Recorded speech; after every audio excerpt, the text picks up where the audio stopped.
So today, we're going to tackle a really powerful idea from Christian theology that's often called the divine exchange. It's a concept that gets right to the heart of one of the biggest questions of faith. So let's dive right in. And really, it all boils down to this one massive question. How can any of us, as imperfect people, ever be considered truly right in the eyes of a perfect God? The source material we're digging into today offers a pretty radical answer, and it's all wrapped up in the idea of a divine transaction. So here's how we're going to break it all down. First, we'll look at what's called the greatest transaction. Then we'll explore why it's considered a perfectly legal act. After that, we'll unpack what this gift of righteousness really is, how it creates a totally new identity, and finally, what it means to start reigning in life. Okay, first up, the greatest transaction. According to the text, this is the absolute core of the divine exchange, the central event that makes everything else possible. This one verse, it's basically the entire foundation for this whole concept. It lays out this incredible two-way exchange. On one side, you have Jesus, who was completely without sin, yet was made to be sin for us. And in return, we can be made the righteousness of God in him. It's presented as this direct spiritual trade. And this is what the source calls the gospel of substitution. The idea here isn't just that Christ paid a penalty for sin, it's that he literally took our place. He became the sacrifice for sin so that we could then take his place of perfect righteousness. It's a complete switch. Okay, but you might be thinking, how is that even possible? How could a transaction like that actually be valid?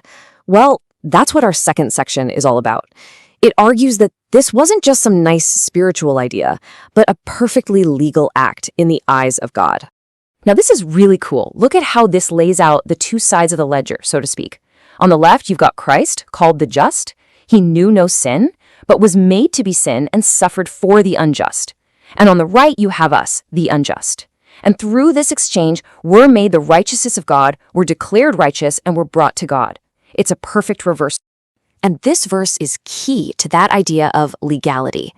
The source explains that because Jesus, the just, completely satisfied all the demands of justice on behalf of the unjust, the exchange is seen as legally complete and totally sound. The point here is that this wasn't some kind of loophole. It was a perfect fulfillment of justice. And that brings us to a really critical point here in Section 3, the gift of righteousness. The big emphasis here is that this right standing with God isn't something you can ever achieve or earn. It's something you are simply given. You know, the big theological word for this is justification. And as you can see, it's not about trying really hard to be a good person. It's defined as a free gift, something given directly to a believer's spirit that gives them an immediate and perfect right standing with God. And according to the source material, this isn't just a future promise, it's a done deal. The argument is that Jesus' death took care of all the offenses of the past, but it was his resurrection that actively secured and proved our justification. This chart right here really puts it all in perspective. On one side, you have righteousness from works. It's based on your performance, it's unstable, it's something you're always trying to achieve. But on the other side, you have righteousness as a gift. It's given freely, it's received the instant you believe, and it gives you a permanent right standing with God. Two totally different things. So, what does this all mean in practical terms? What's the actual result of this whole thing? Well, that brings us to Section 4, a new identity. This is all about the outcome of accepting this divine exchange. According to the text, this new identity has three main parts in God's eyes. First, a believer is now seen as holy.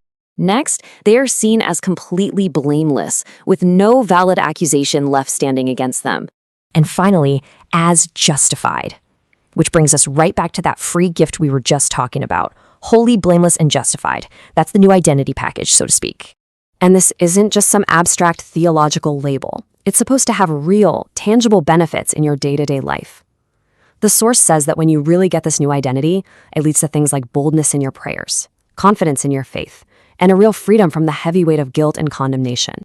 All right, let's bring this all home. Our final section is about how this all comes together in real life.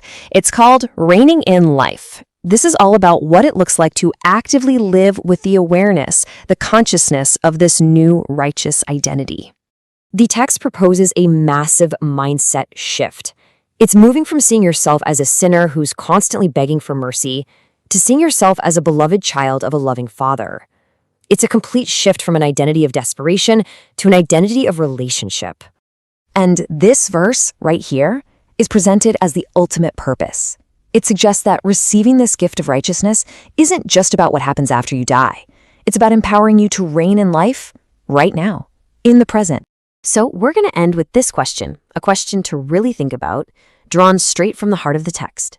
What actually changes when a person stops seeing themselves as a sinner and starts truly seeing themselves as the righteousness of God?